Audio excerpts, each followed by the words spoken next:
So it will be good let's just get into it. Let's start with the high pressing and the implications this is going to have on our coaching, because that's what it's about. Deli, if I can bring you in here, you're obviously out there in Lithuania.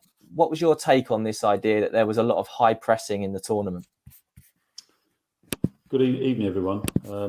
Evening, Ian, and thanks for the question. There's no doubt, and I think a lot of commentators, a lot of people who watched the game have identified the volume of high pressing that went on. From us as a technical study group, it was a case of assessing that relative to why we feel that has been a major change in the game. And I think that we have to be quite careful. I think we have to be quite careful about how representative the high pressing is of what we might expect to see and what we do see across the game at all levels, because I don't actually see this emanating from a grassroots point of view. I think it's reflective of what's happening at the top end. And I think that, if you were to divide the packs of teams into your top group of your Brazils, your Argentinas, the Spains as an example, and then the second chasing group, there's no doubt that second chasing group have caught up by terms of performance. And I think they've worked out eventually how to play against the more skillful teams. And the object of the high press predicated by the high block is the outcome of that. And they've realised that if they press the quality players, they don't like playing under pressure.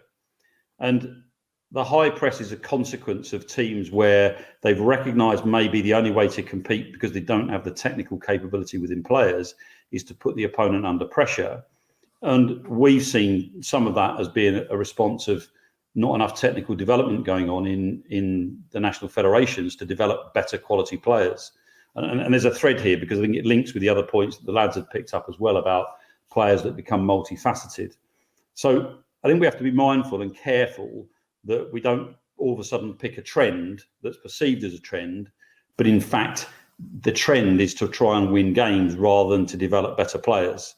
And from our point of view, we felt from a technical study, and this will come out next month when all the data is launched, or later this month, that was a consequence of the opponents that they were finding. And it's linked to lots of things, Ian. It's linked to the age of players. Nearly all of the teams have got older in the last 5 years from the last edition.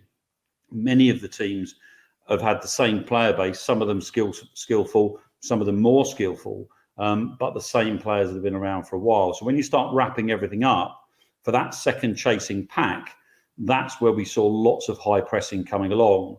And for us, and for me, that was a consequence of trying to win games when you perhaps don't have the technically capable players to deploy tactics that you would normally deploy within a game of futsal. Really interesting. David, is anything there that's resonated with you? I think it was quite interesting as well, the way that teams then reacted to that pressure that they were getting from teams they probably didn't expect it as much from. So I think especially teams like Spain used a lot of the false pivot strategy to really, really draw every single man out.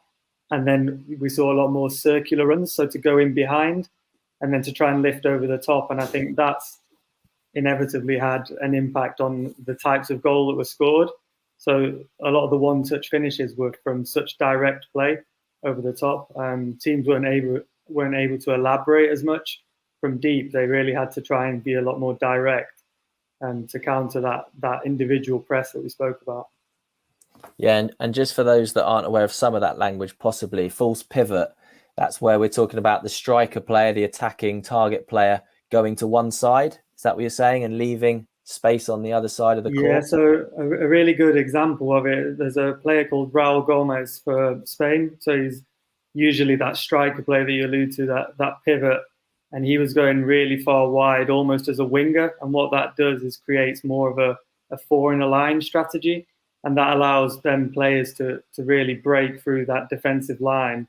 And then we'd see a lot more direct passes either through or over the top. And that's why we were seeing a lot of one-touch finishes from outside of the box once they were 1v1 with the goalkeeper. Okay. Ian, I think as well, that's a fair point, because I think you also look at the concept of more direct play, which there was, and that's a consequence of high pressure. So to release the pressure, the ball starts to go long, and therefore we start to bypass the middle quarters, which comes back to the point of if you can't compete technically in quarters 2 and 3, then effectively you're going to play long ball. And the question we have to ask ourselves is that right for the game? Is that where we want to see the game going? And when you talk about teams that you wouldn't expect to see high pressing, Morocco comes to mind. Morocco, Brazil, if you look at that as a prime example, Japan, more high pressing than they've ever done before. And you certainly look at all of these teams have eventually worked out how to play against the teams that have technically superior players, and that's to put them under pressure.